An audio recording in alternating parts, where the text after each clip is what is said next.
Hello, hello. Welcome to Salve TV. This is Monica Kunsekwe Gupta. Today, I'm very excited as usual. On Friday, we are going to have our shows with Reverend TJ Maforo. And today, we have our guest, Evangelist Idai Ichedongo. And we are talking about public holidays in Zimbabwe. And the question is, should Christians celebrate? I'm going to allow maybe a few seconds of playing music, and I would like to put a disclaimer.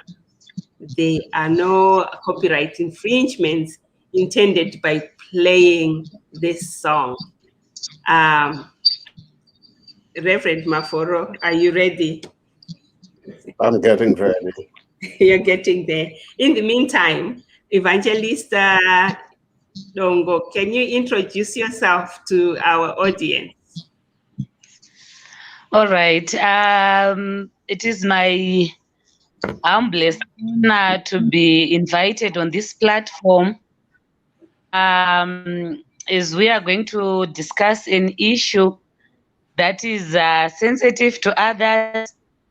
But I'm sure today, after this discussion, we are going to be enlightened. My name is Evangelist Idirashe Grace Dongo.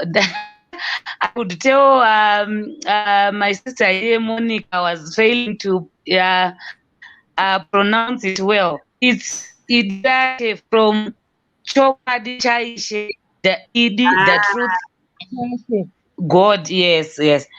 So it's Idirashe Dongo. So I'm an evangelist from leading a very big interdenominational and all women's group, which is called Deborah, led to the international. We are getting blessed, and I'm actually encouraging everyone to come and join us. We don't do it on WhatsApp groups since we are in on COVID restrictions. We are doing it more on WhatsApp and on all visual, actually Zoom, Instagram, Twitter, and Facebook Live with our page and our group. So it is my honor for me to be invited in this place. Deborah Led of today, it's a group of women. Started off as a group of women were inspired by a certain servant of God, the first woman judge of Israel in the book of Judges 4 and 5. So we were inspired by the 5 characteristics of this brave woman. So Deborah was a judge, the first woman judge of Israel, which was very rare in those times for a woman to become a judge to Israel. Women then was far away from these things of kutungamira, you understand. So we got inspired with that character. So it's she was a judge of Israel. She was a prophet of God. Actually, the Bible says Deborah was a prophetess of God before it addresses it as a judge. So we are so much inspired by women who take influential positions in communities, in society, in nations, even in the world. So we are a group of women who are inspired by such character. I hope I'm still on. You're still on. Yeah. It's starting to break up a little bit. Yeah, Right. your network is breaking up. We heard some of what you said. Some of it is, breaking up. But I think as an overview, we get it, what you have explained for us. Of course, we will be asking you a little bit more questions to go in depth because I think that the background you have given is going to be helpful and instructive for our discussion today. Absolutely. Right. You can also add the WhatsApp numbers on the chat. You add the WhatsApp numbers, you add the Facebook pages, and any other information that you might need to share with people on the chat for this discussion. Now, Reverend Maforo. Well, you. You said, Reverend Maforo, go ahead with your question. Well, I would like you to introduce yourself because because there are people who know you and there are others who are seeing you for the first time. And so there are some who need reminding. Okay, I will remind them. I definitely can do that. First of all, I want to bring my greetings to you, Monica, and thank you for hosting us today.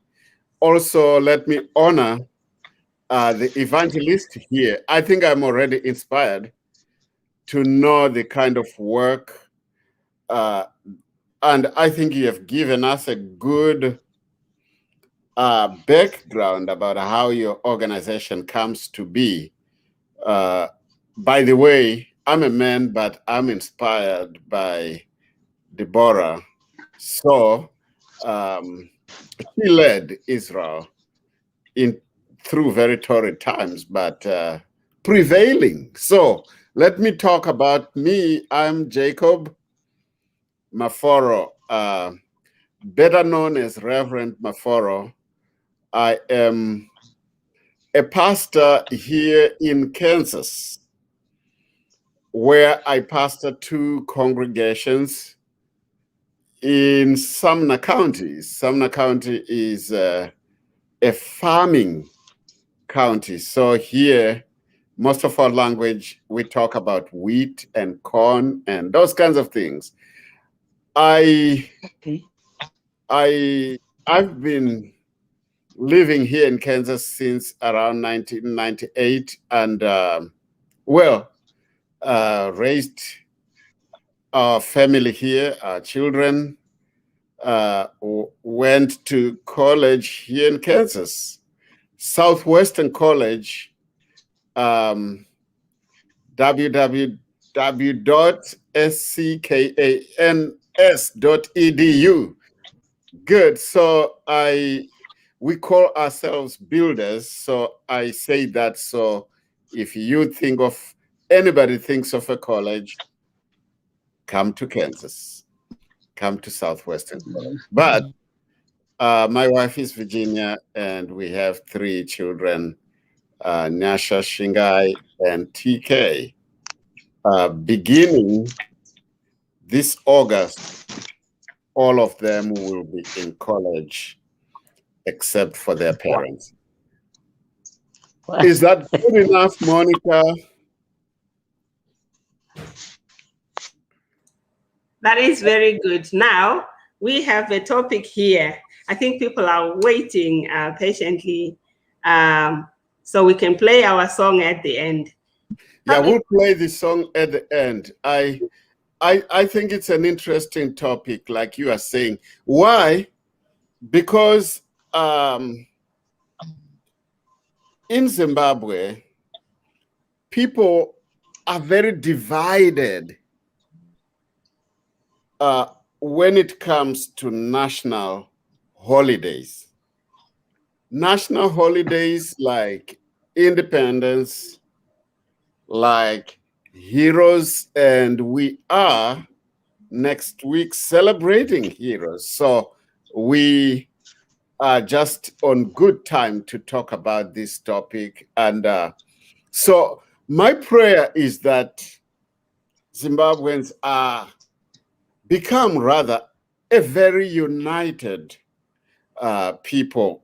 I almost like cut you off there, Monica, because I wanted to mention this, that I am proud of Kansas, where I live, and I'm proud of this country, the United States. And one of the things that I can tell you is that people honor their heroes here.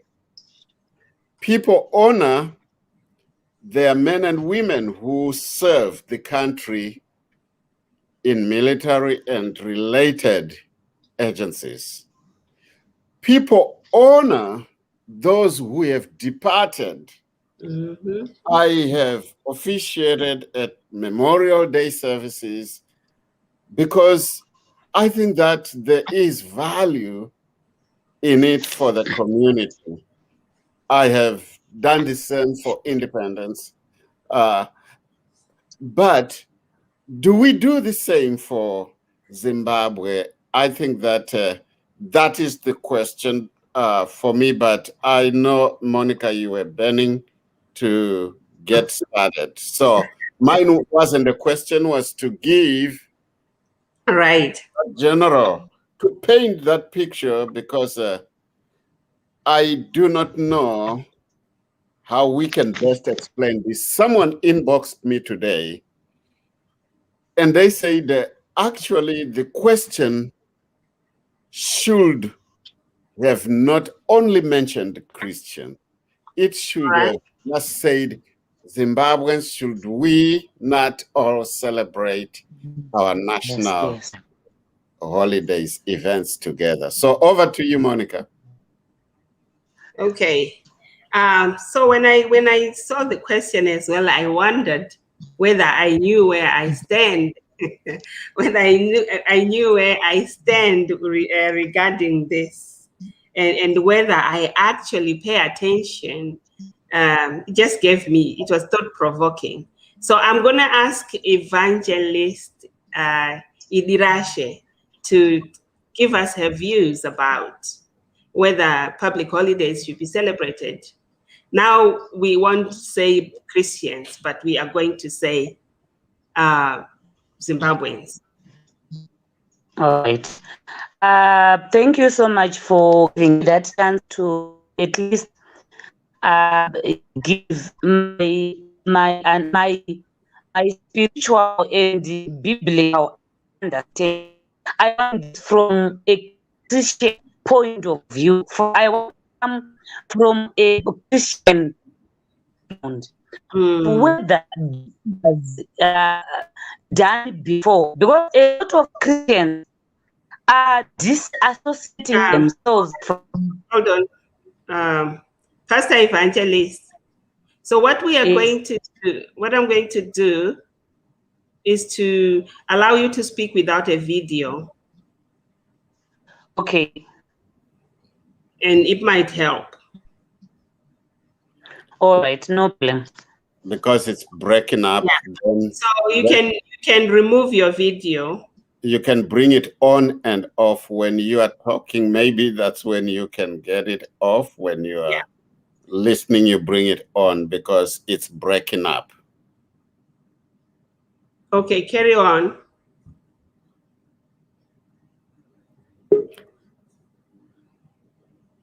I hope we didn't lose her. She's coming back. Can boost back the network. So you Can you can you speak? Let's hear. And I then think just go ahead with the video. Okay. With the video, all right. So I was saying I want to come from a spiritual Christian background for us to understand this thing, because in my understanding back here in Zimbabwe, a lot of Christians are disassociating themselves from any national issue, any issues to do with national celebrations. So I want to impart and enlighten a lot of Christians over this issue, whether it was being done back then by the same people that we believe that we are following as Christians. Like you are saying, Zimbabwe is fine, I'm getting that, but a lot of people who are disassociating themselves with these national events and national holidays are Christians. Let me read from the book of Joshua, chapter 4. I will take some time to read from Joshua chapter 4 from verse 1 to 10. And I'll be very fast. There's a title there, 12 stones set up at Gilgal. And it came to pass when all the people clean passed over Jordan, that the Lord spake to Joshua, saying, take your 12 men out of the people, out of every tribe of men, and command ye them, saying, take your heads out of the midst of Jordan, out of the place where the priests' feet stood firm, 12 stones, and ye shall carry them over with you, and leave them in the lodging place where you shall lodge this night. Then Joshua called the 12 men whom he had prepared for the children of Israel out of every tribe of men.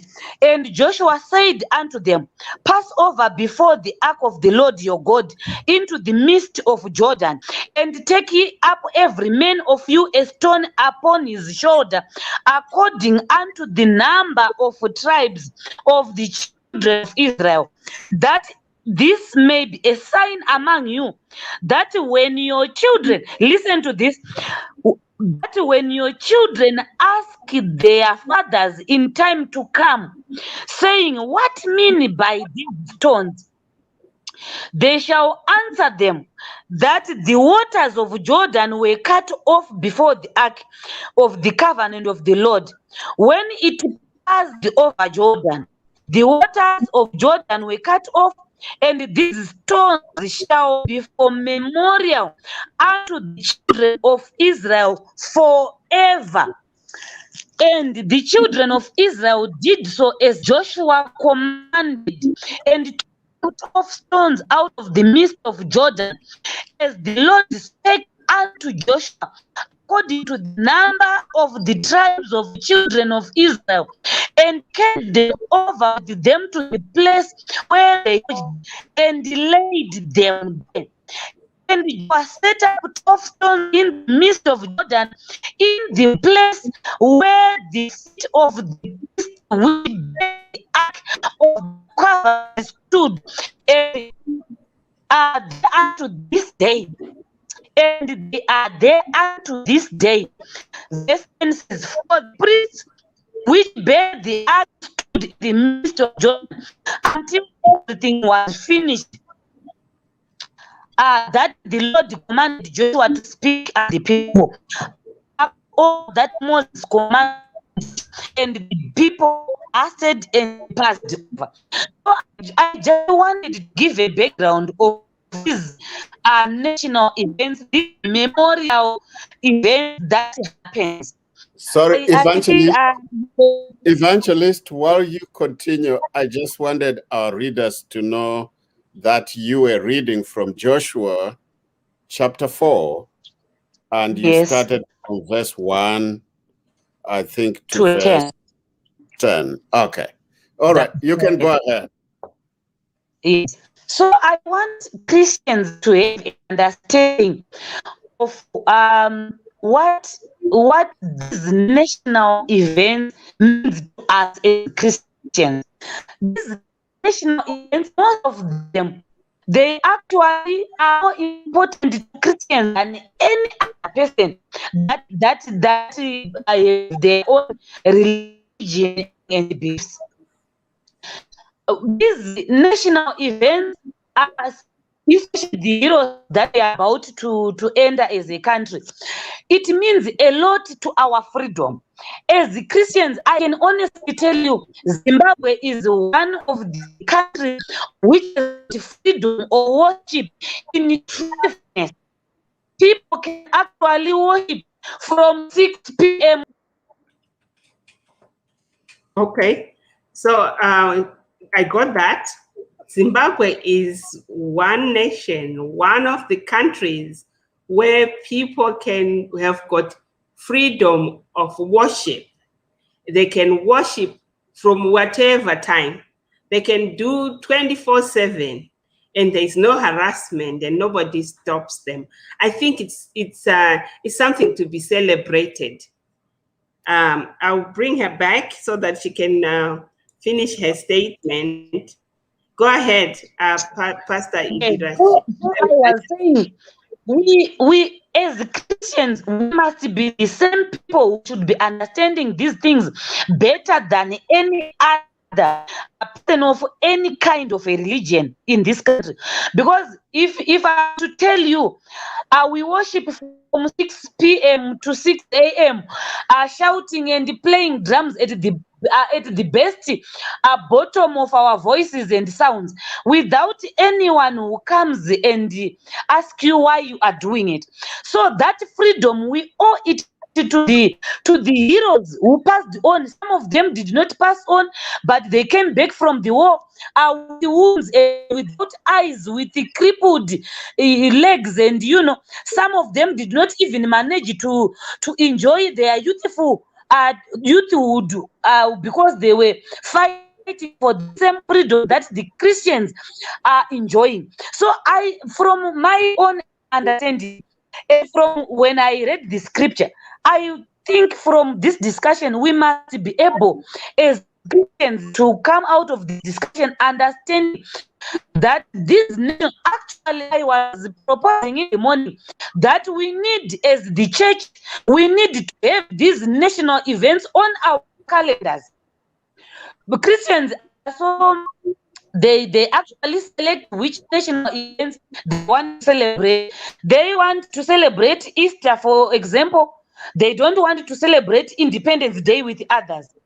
Do you know how much Zimbabweans, some Zimbabweans, let me say some, do persecute and harass men and women of God that go and give a word of devotion at these events? They Zimbabweans, I think, from my own observation, they are failing to separate politics from national events. They are failing to demarcate their political affiliations from events that concerns the nation. Because let me take, for example, we've got political affiliations here in Zimbabwe. Some affiliate to ZANU-PF, some affiliate to MDC, some affiliate to Zoom, some affiliate to a lot of political organizations, and people are free to do so. But all of them, people from their political affiliations, they all are enjoying the freedom from a national a sacrifice that happened, that was done by others who are no longer, some of them are no longer with us. So I thought Zimbabweans must unite over this thing. Zimbabweans must take a front role when it comes to national events, because it means a lot to them all, whether churches, whether traditional leaders, whether political activists, whether these national events apply to them in a wholesome, because they are all enjoying the same freedom fighters. Evangelist, That yes. while you are talking about the freedom and that national holidays should not be partisan, and we Yes. have several of these events, and that was generalized to all the national events. I just wanted to Yes. take you to the current celebration, which is the National Heroes holiday. Yes. I may be wrong, but I think almost every family in Zimbabwe lost someone during the war. Yes.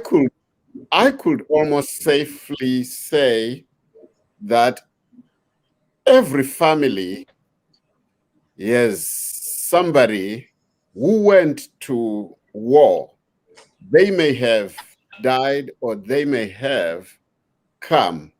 So that I would agree with you that it is not partisan, because everybody, I think in my family, there are several people I should remember during this time. I think in your families as well, both of you.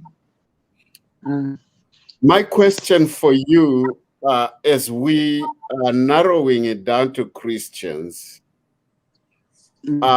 is that how should Christians celebrate or commemorate or remember their heroes who died during the liberation struggle? I will tell you that I agree with what you said, that churches can actually include national celebrations or commemorations on the church calendar.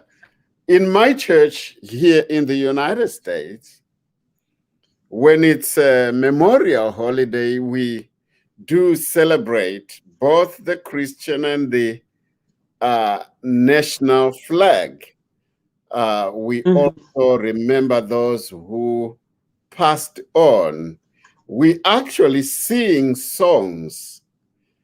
Our hymn selection for that time, whether it's Independence or Memorial Holiday, the selection of hymns fits into what is happening at that point. So I wanted to say I do agree with what the evangelist has said here, but what I would want for her is to explain, how do people celebrate? How do Christians celebrate, or should they celebrate when they gather together? Over to you, evangelist. Yes, I got your question. How then must people celebrate in churches so that it runs along together with our Christian beliefs? Is that your question? Yes, I wanted to know, just in general, what we've do got we do? national events planned by the government, right?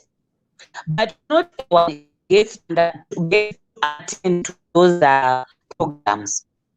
And by the way, Zimbabwe is a Christian country. So these events that are planned by the government, normally we see pastors, we see prophets, we see evangelists, both men and women of God from across the Christian sector. They attend, they get to have a word of devotion, and that is the government arrangement. But I want now to talk about the church.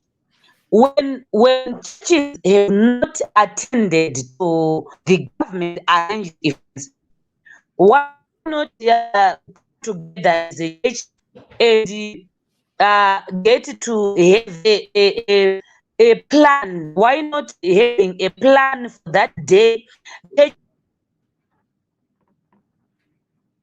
Okay, what evangelist is saying here is that national events are organized by the government, and they include Christian leaders who provide the prophetic or theological perspective of the celebration. Are you back, evangelist? Yes, I want to address the issue of how then churches must celebrate. Yes, go ahead. I think it had broken up. I had lost you a little bit, but go ahead. So I want to speak about how then can Christians celebrate. I'm going to propose, because this has not been happening. If ever there are churches who has been doing that, then maybe one or two. But as a collective body of Christ, we normally have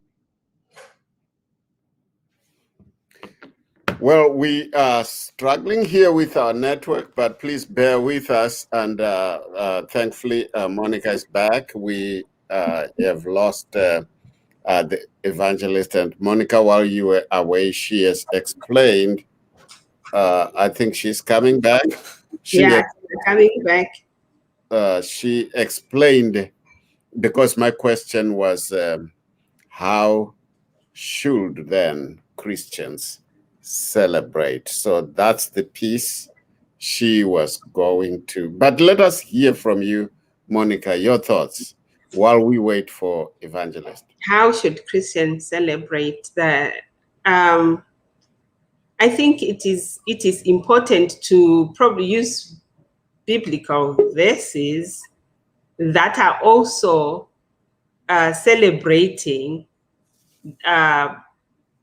to show that even in the Bible there were such celebrations. There were celebrations for heroes. There were celebrations for leaders. There were celebrations for any freedom, or even any, yeah, I would say freedom, because there's been wars, there has been troubles and tribulations. And so when you do get to a point where you do receive what you have wanted, whether it is moving from one area to the other, and there is success, whether there was famine and now there is food, you need to celebrate that. And celebration is a form of gratitude, expressing gratitude. You need to thank people who have sacrificed themselves for you to be able to sleep, for you to be able to move and worship in freedom, just like what Evangelist has said. So she's back now. And Monica, while you are there, we might have to let her in while she's still there. I was going to ask you in advance, Monica, because you have lived in UK and you have lived in Canada. I've talked about my perspective from the USA. I would like you later on to tell us how people celebrate their heroes, especially those who are gone before us. How do you celebrate those but Evangelist, we lost you, so we'll let you go ahead. I hope you can hear me. Oh, she dropped again. Okay. So here in the US and here in Canada, people do celebrate. They do celebrate their heroes, and I think when we actually look at what they sacrifice in order to give us the freedom that we get, they leave their families behind. And by the way, when she shows up, please just add there, because yes. Okay. They sacrifice their youth, like what Evangelist was saying. They sacrifice their relationships. So some of them, they lose their marriages completely. Even if they come back, everybody has changed, including the children. They have changed. They don't recognize them anymore. Yep. They lose their life. But also, whilst they are there, they face so many challenges.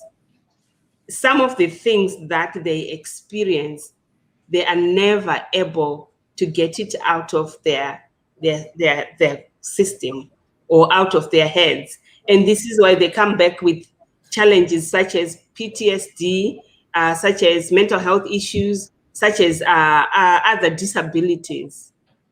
They never come back the same person that left you. So even though you are seeing them physically, there's a part of them that they have sacrificed for you. And they actually gave themselves up. I think you're very right. I think of many of them. One good example for Zimbabwe will be a person like Mam Juru. We know that she became a government minister before she acquired most of the education she has now, which means she, and many girls her age who went to war, she lost uh, her decency, she lost her, her time, she lost her opportunities, education, and relationships, like you are saying. Of course, those are things that we must remember, that people actually made a sacrifice, and and and and we don't know many other things that may, unfortunate things that may happen during the war. Uh, so there is a sacrifice there. So when it is such day, so when people gather in Canada, do they do the same way like we do in Zimbabwe? They take it seriously. They take that event seriously. And but also everybody, they wear those poppies, right? And so you see that there is commemoration of those who have gone before us, those who have sacrificed so much that you can't even count, because it's priceless. You can't even put a value to what they have lost and sacrificed, because it's priceless. And so it cannot be taken for granted that, we have this freedom. They chose to go. You can't do that. The reason that they chose, it was when I'm thinking about it, we all have, like, Jesus sacrificed, or For it us. was for us, right? Mm. It's the same thing. It's someone who's saying, I'm going out, and they actually know that I might not come back, but they are going there for you. We don't see it that I'm not putting them on the same platform. I'm talking about the level of sacrifice where someone is. Yeah, the Yes, I'm talking sacrifice about. is high. And like I said at the beginning, when we commemorate those heroes in the United States, it's a very important part of life here. And for us in church this year, we were able to invite all the living legends into a procession as we went into church. And we also mentioned all those that we know, those who have family members, they submitted their names, and we acknowledged all of them. So that's something that is so very much ingrained in the culture. I think that it is very different in Zimbabwe, because it has become a political event in which those who may feel like we are not part of this and therefore we will not attend and so forth. But I think that where we miss it is the heroes we are celebrating. Like I said, they are family. For me, I have family. You probably have too. I do, yeah. And my little village in Headlands, I can't count how many young people from my village who went to fight this war. And maybe they thought it was just going to be a quick one, but it was a protracted one. It was prolonged. And then the price was just way too high when you think about the mass graves in Mozambique. When you think about there's Tomb of an Unknown Soldier, which thinks about all those who may never have been identified exactly where they died. So we want to find a way in which it becomes part of our culture to remember and celebrate without carrying a political baggage or connotation, which then says, maybe I shouldn't, maybe I should. That question of whether I should or I should not even be there. So I think that that's a point we want to think about. And next week is for the Heroes Day in Zimbabwe. You wanted to add something on there? Yes, I think it is important that, like you're saying, that it is not politicized, because some of these parties were not even there, and whilst people were out there, it wasn't about any party. It wasn't about any party. It was about bringing freedom to the nation. That's right. It's unfortunate that we have you can't do anything about somebody who decides to capitalize on something and maybe use it where it's not supposed to be used. Out here, you do not hear maybe a Labour Party or liberals or conservatives saying our heroes only. It's not part of the conversation. It is just the commemoration and celebration of. So, Monica, what you are really saying is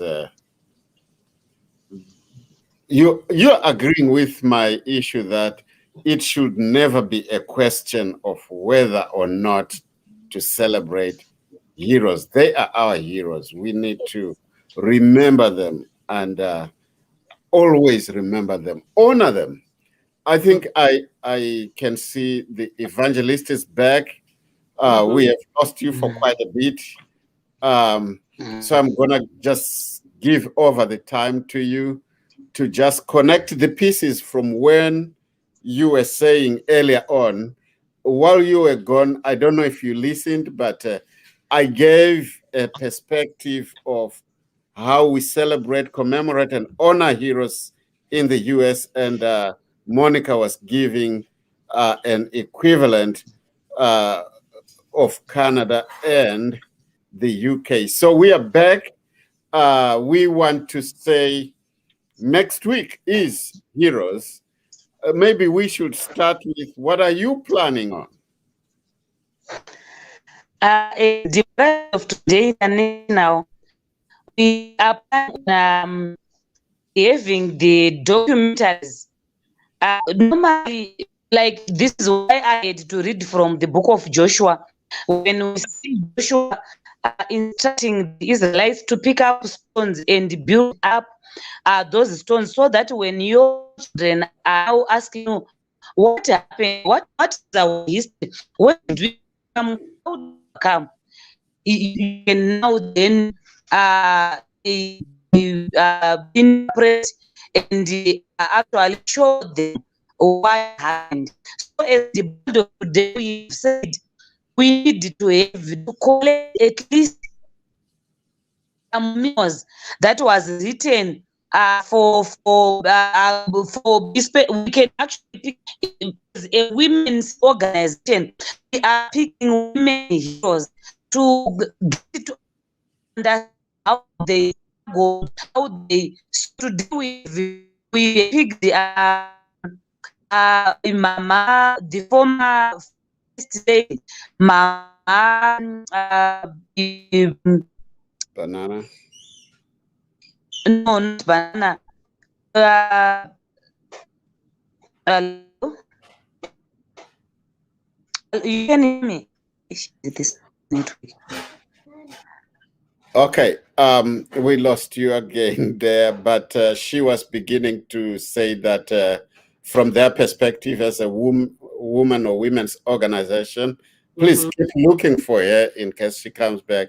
They are, well, before she says that, she is saying something very important that is relevant to the Joshua chapter 4 scripture she read, that was going to be a memory. There has to be something that connects the present with the past. And she mentioned documentaries. She mentioned documentation. How much of that do we have, and how much is it emphasized to the younger generations so that they also can connect? We need a bridge that connects the past and the future and the present. But because then that becomes something that reminds us, that keeps us connected. So how much are we writing? So I'm happy I'm talking to you as a writer. How much are you writing? How much are we documenting? How much are we keeping the memories? So I think that was an important part you mentioned, Evangelist. And you were beginning to talk about celebrating women's heroes. For you as a woman. Yes, I wanted to say this heroes picked Mama Salim Gabe, an iconic woman that feel she immensely contributed to the freedom of this country, and it was before and after independence we have picked Mama Salim Gabe as an iconic woman who is going to be. We are still gathering the memories of Mama Salim Gabe. We want to celebrate a life. We want to celebrate a life after the war. We want to celebrate a life before and even during the war. So we have picked Mama Salim Gabe. We also a chance at the Bonald of today to just recently passed on the former first lady Mama Banana, like we had said. We appreciate the efforts, the heart they had, for us to attain freedom. That can never be substituted by any kind of whether money, whether I am failing to express really myself. We really need, as a nation, I think we really need to get that understanding that can never be substituted for anything. It can never be substituted for anything, whether they were not learned, whether we are now learned, that can't be substituted by anything. So as the word of today, we want to celebrate an iconic woman, Muslim Mugabe. I think that's powerful. Thank you for bringing that. I think that Salim Gabe was everyone's admiration. And I think the First Lady, my Banana, also was a very admirable person. And thank you for bringing in that sense of appreciation that you can go out there and collect information, do the research, so we know more than we already know, because not much information is put out there. Fortunately, those who are living today, the living legends, can be recorded on video and so forth, but many who passed, we do not have their history. We do not have a lot of information about them. So that's great that you are playing your part as an organization. Because my understanding is, if we can relate it to John Wesley, we know the history of John Wesley. If we can relate it to these other matters, we have their history. And they celebrate in Marondia, there's Bed Muzek there. We know their history. There is nothing wrong with celebrating and actually writing our own narrative about our own iconic heroes as we celebrate. As the church, I'm talking as the church here, not just an ordinary Zimbabwean, but as the church, we need that understanding. We need to come out of the shell whereby we associate celebrating our national heroes with party politics. We need to come out of that show whereby we want to associate more this freedom with certain parties, or what. We need to understand that freedom was for everyone. Do you know there are other friends in churches who are not even given that appreciation, but we worship together with them every day in our churches, which is not, to me, that is not okay. You know, at one time what Jesus had to say, Yes. how come you want to start loving me when you don't even love the person that you know? So You know, we lost it somewhere in associating the national events, in associating the celebrations with party politics. so thank you. And I think maybe my message to the leaders of political parties in the countries, let us unite our people in these national events.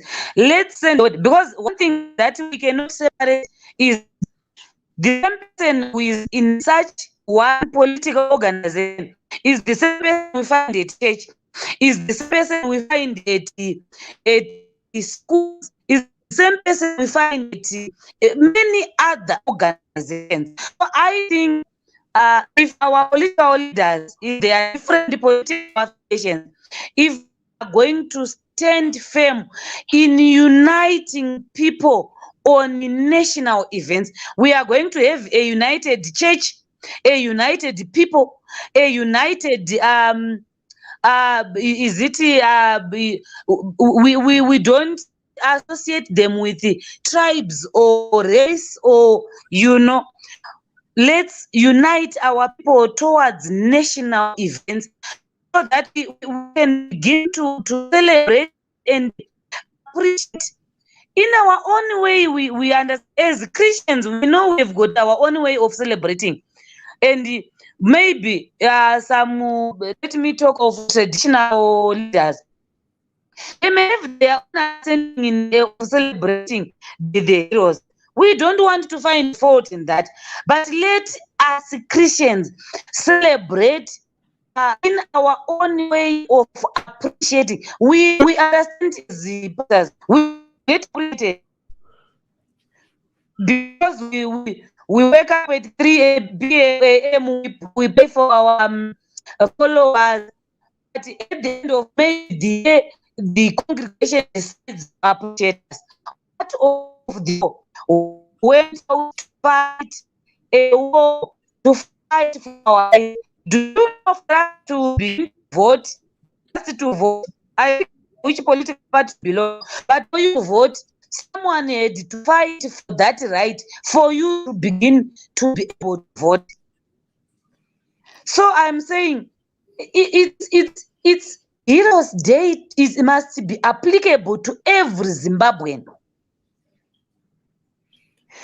Churches must begin to celebrate heroes as a church, to appreciate them by letting our youngsters understand where we came from. It's not a sin for them to see Tongo Gara being at our church stations in the church. It's not a sin.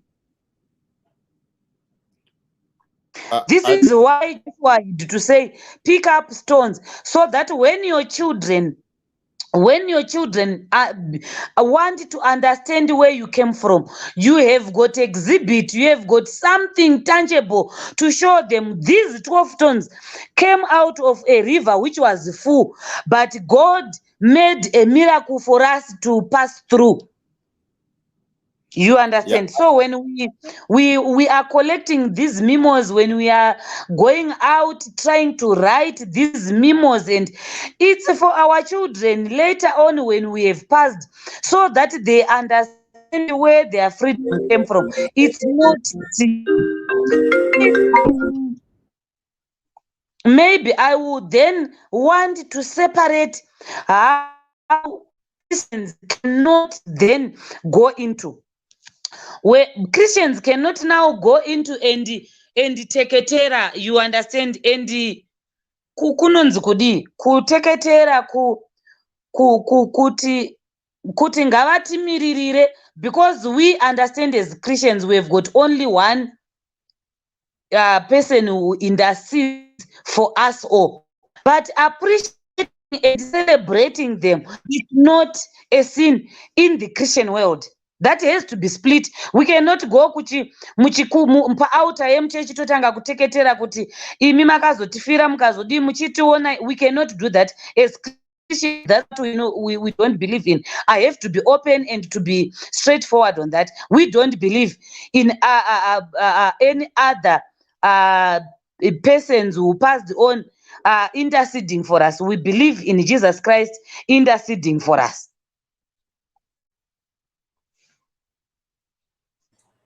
I hope I was audible. Yes, you were Yes, very. you were. Mm-hmm. You were very clear. Very. Yeah, Reverend Maforo. No, I just think that she brought in a very powerful way for us to appreciate how, especially as Christians, and that.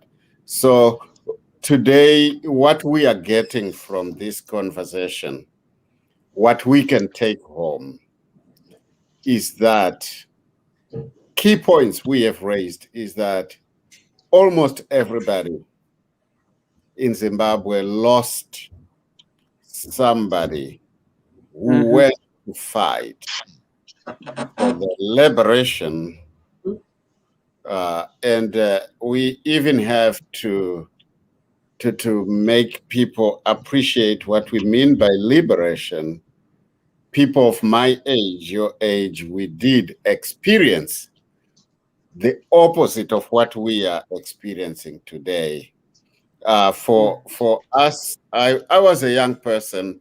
I lived in Headlands, and I knew that Black people could not go into the hotel in Headlands. I knew that my father, who knew his job and was better qualified, was paid less than his compatriots who were less qualified than him. I know that many of our people, I keep personalizing and talking about where I come from. In Chendambuya, people lived in protected areas at Haitimakipi. They were liberated from that. And I think that schools, the education system in Zimbabwe, maybe many people don't know, but it was segregated. Stores, there were stores that were segregated.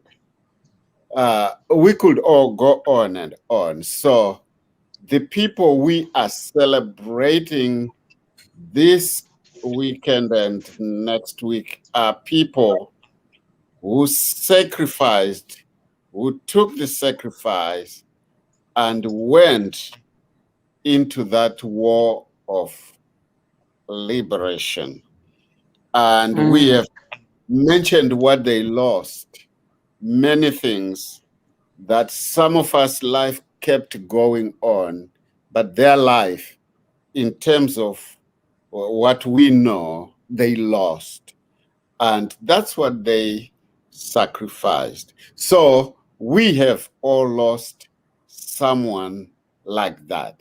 So we are saying it's those people that must be honored, must be respected, must be celebrated and commemorated during Heroes Holiday. Then we are also saying all Zimbabweans must therefore honor and celebrate these people. Beyond that, we are saying that Christians have a very important role to play in their communities where they are. They can do all they can do to celebrate and commemorate, honor these heroes. Now, before our guest dropped, I was going to ask a question, which I'll ask you to, Monica. Okay. Who is, maybe I should say, what event in life can you say changed for you because of these heroes? I think it was the schooling. Our schools were closed and children could not go to school because of the war. I lost 1 year where I wasn't going to school because now it was wartime. But from also reading the history and understanding how us Zimbabweans, we as Zimbabweans, were violated by the old system where people could not go into town, for example. People could not go walk on the pavement. And if they saw a white woman coming from there, they would have to step out of the way, make sure there's enough distance so that they go. And this was our country. And to have people who then thought, you know what, we cannot live like this. This cannot be life. We need to create a better life for our children and our grandchildren. But they were children themselves. Some of them were barely 19, some were barely 15. They walked months crossing over. Some of them did not make it. They died before they got to Mozambique. My desire is to see them documenting or maybe doing anthologies where one just shares their own story, hoping that it might help them to heal, but also it will educate a lot of people who have got no idea. So there is a disconnection. They do not understand why they should celebrate because they do not know the true stories or the experiences of what these heroes went through. And so for them to celebrate, it's not making sense because of that disconnection. But if you talk to older people, our fathers remember being removed from arable land and being put somewhere where they could not grow anything and feed families when the farms were taken. Our fathers remember that their fathers lived in small camps, working in the city, and would not come home for months on end. And to make sure that the men were productive, were satisfied, and would not insist on going home, men were given a couple of weeks, maybe a week or two, to go back home to procreate, not to be with family, just to procreate. But the rest of the time, the rest of the time they were given prostitutes. Yeah. And this so is how forget. So that they can forget about the family there and continue working and only be told as if they were animals, only be told because that system needed to make sure that there is increase in population. And so keeping fathers in the city, keeping them to work as laborers, as slaves, I would say, and then giving them prostitutes so that they can last a whole year before going back for Christmas just to procreate. That all that is the history that people don't know. And these are the issues that they decided to go and fight so that they take back their dignity and the dignity of their children, give their children freedom and life. Well, you have brought up many things that cause us to reflect. But,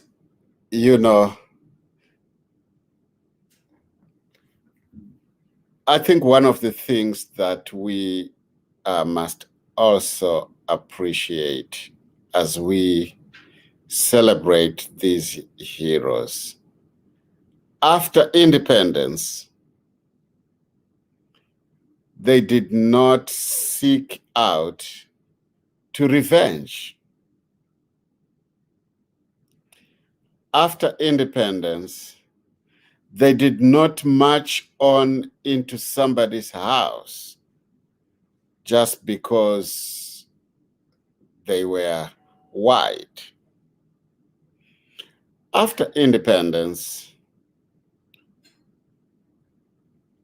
surprise, surprise, people lived in unity. And desegregation took a while, but still people continued to live together in society, hoping for a gradual resolution where we are now. There are things that need addressing and redress. But what we are talking about today is specific to heroes. I think that those who survived the war and came to enjoy independence, they must be celebrated also. Mm-hmm. And those who are living, they must also be celebrated for what they did before independence and what they continue to do post-independence. So I just wanted to bring those as pointers to how, as a nation, Zimbabweans can find areas of convergence. Mm-hmm. Independence is an area of convergence. Mm-hmm. Heroes celebration is an area of convergence. So let us unite. Mm-hmm. United we stand. Divided we fall. Thank you very much for all those who followed. I know that today was a difficult one because of network issues here and there. We are, as you have heard, she is an evangelist. We are going to invite her for a preaching session where she will be able to share. She has so much she wanted to share, but the connectivity did not permit. Difficult. So do you want to talk about, unless you have other concluding remarks, but to talk about tomorrow? Tomorrow we are going to be celebrating one of our poets, Reverend Maforo. Tafadzwa Chikepe. Tafadzwa Chikepe. So today, AKA Wachikepe. So tomorrow Wachikepe. we have Wachikepe. He was honored in Jamaica this year. Him and Winky D were celebrated for their works, for their art. We are going to be having him here today. I mean, tomorrow. We're going to be having him tomorrow. Fantastic. My final remark is that I think it is important that we come back again on this topic. I don't think we have exhausted it. Maybe we could have more people on the panel. We could have people from maybe Matabeleland as well, but just focusing on, because we need to remind people to be able to separate politics from independence and heroes. These are my closing remarks. I'm going to have to run to another meeting, but I am grateful that we've had this opportunity.